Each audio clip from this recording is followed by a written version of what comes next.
એલા ઘોઘાઓ, હું કહ્યું ને આ બાજુ તમને એમ ન થાય કે અમે બોલી.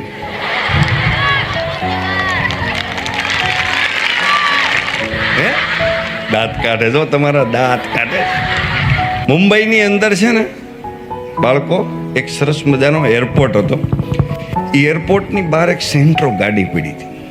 એની આગળ એક BMW ગાડી હતી. કઈ ગાડી? એ BMW ગાડી પાછળ સેન્ટ્રો ગાડી હતી. એ સેન્ટ્રો ગાડી વાળો એનો માલિક હતો. એ આવ્યો અને ગેરમાં થોડોક ઝટકો લાગ્યો એટલે એ BMW ગાડીનું નુકસાન થયું. કઈ ગાડીનું? એ સેન્ટ્રોનો જે માલિક હતો ને, એણે BMW વાળાને શોધ્યો કે અહીંયા એ છે નહીં તો હું એને ગોતું, કારણ કે નુકસાન કોનાથી થયું છે? રાથી. તો મારે ભરપાઈ કોને કરવાનું હોય? મારે કરવાનું હોય. એટલે એના માલિકને ગોઈતો મુંબઈની અંદર એરપોર્ટની અંદર, પણ એનો માલિક મળ્યો નહીં. એટલે સેન્ટ્રો વાળાએ એક સરસ મજાની ચિઠ્ઠી લખી. શું લખ્યું? ચિઠ્ઠીની અંદર લખ્યું કે BMW નું નુકસાન મારાથી થયું છે, તમારી ગાડીનું નુકસાન મારાથી થયું છે, તમને મેં બહુ શોધ્યા પણ તમે હતા નહીં, એટલા માટે હું એક સરસ મજાની આ ચિઠ્ઠી લખીને તમને આપું છું. નીચે મારો મોબાઈલ નંબર છે, નીચે મારું એડ્રેસ. એવી રીતના સરસ મજાની પોતાની એડ્રેસને ઓળખાણ સાથેની એક ચિઠ્ઠી લખી એ ગાડીના વાઇપરમાં મૂકી દીધી. પછી સેન્ટ્રો વાળો જે હતો એ વયો ગયો અને પછી BMW વાળો હતો ને એ માણસ આવ્યો. પોતાની ગાડીનું નુકસાન જોયું એટલે હું મગજ ફાટી ગયો. આ ભાઈ કે ફાટી ગયો, મગજ ફાટી ગયો. પણ જ્યારે અંદર બેઠો અને વાઇપરની અંદર કાચમાં ચિઠ્ઠી જોઈ અને ચિઠ્ઠી વાંચી પછી મગજ કેવો થયો? હું કામ થયો? અને એ માણસ BMW વાળો સીધો એ એડ્રેસ ઉપર ગયો. કોના એડ્રેસ ઉપર? સેન્ટ્રો વાળાના એડ્રેસ ઉપર ગયો. અંદર જઈ અને કીધું કે એરપોર્ટ ઉપર તમારી સેન્ટ્રો ગાડી હતી? કે હા. કે BMW ગાડીનો માલિક. તરત માણસ ઊભો થઈ ગયો. તમને નીચે ફોન નંબર પણ બતાવેલો છે, લખવામાં આવ્યો. તમારે ફોન કરી દેવાય ને, તમારી ગાડીનું નુકસાન હું આપી દેત. ત્યારે એ BMW નો માલિક એ સેન્ટ્રો વાળાની ઓફિસમાં ઊભો એમ બોલે છે કે 35-40 લાખ રૂપિયાની હું ગાડી રાખું અને મુંબઈની અંદર રહું છું 3 કરોડ રૂપિયાના ફ્લેટની અંદર. મહિને સારી એવી આવક છે મારી, ભગવાનની દયા છે. હું અહીંયા નુકસાન લેવા માટે નથી આવ્યો, પણ આ ઘોલ કળિયુગની અંદર એક સારા વ્યક્તિના દર્શન કરવા માટે હું આવ્યો છું. નુકસાનની જરૂર નથી.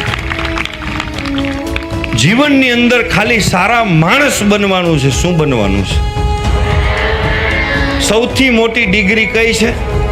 સારા માણસ. આપણા ગઢિયાના એક સંસ્કાર હતા, હે ભગવાન મને દે તો કેટલું આપજે, હે ભગવાન મને તું આપે જીવનની અંદર તો કેટલું આપજે કે હું ભૂખો ન રહું, મારા આંગણે કોઈ અતિથિ આવે તો એ ભૂખો ન જાય, અને 5 મહેમાન આવે ને તો હું હાંચવી શકું એવો મારો પરિવાર હોય એટલું આપજે મને. જીવનની અંદર જો સંઘર્ષ કરવો હોય તો આટલો કરજો, બાકી બધું તમને બોનસમાં મળી જાય. જીવનની અંદર મૂળ કામ કરવાનું છે. કોઈને એવા બાપા હોય બહુ મારતા હોય એવો કોઈ છે? હું પ્રામાણિકતાથી તમને ગેરંટી આપું છું, તમારા જો પિતાશ્રી બેઠા હોય ને તો હું એને કહીશ કે ઓછો મારજો. બસ હાલો. છે કોઈ મારની બીકે નહીં ઊભા થતા હોય? અમુક મારો બાપા બેઠો છે કેમ ઊભો થવું?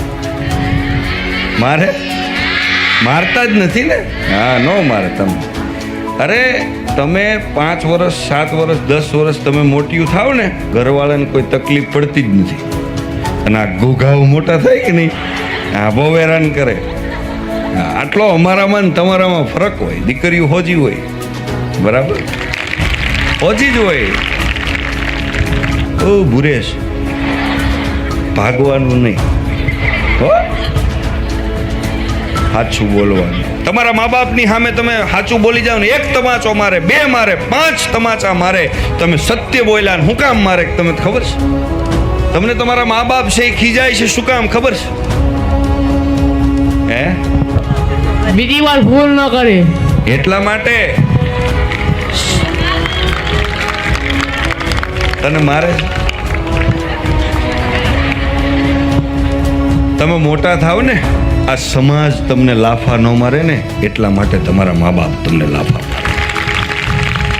આ સમાજ તમને લાફા ન મારે ને એટલા માટે ટ્રેન કરે છે. એક સરસ મજાની ઘટના છે, બહુ સારી ઘટના છે કે બહુ મોટો ચોર જેને ફાંસી આપવાની હતી એને કીધું કે તારે કોઈને મળવાનું છે કે મારે મારી માને મળવું છે. કે કેમ?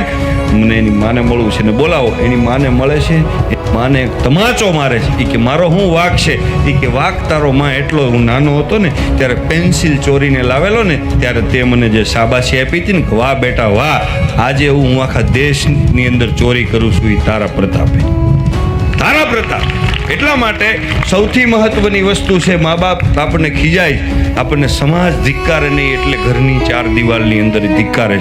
આ મા બાપની વાત નથી, આપણે દરેક હિતે જ છું.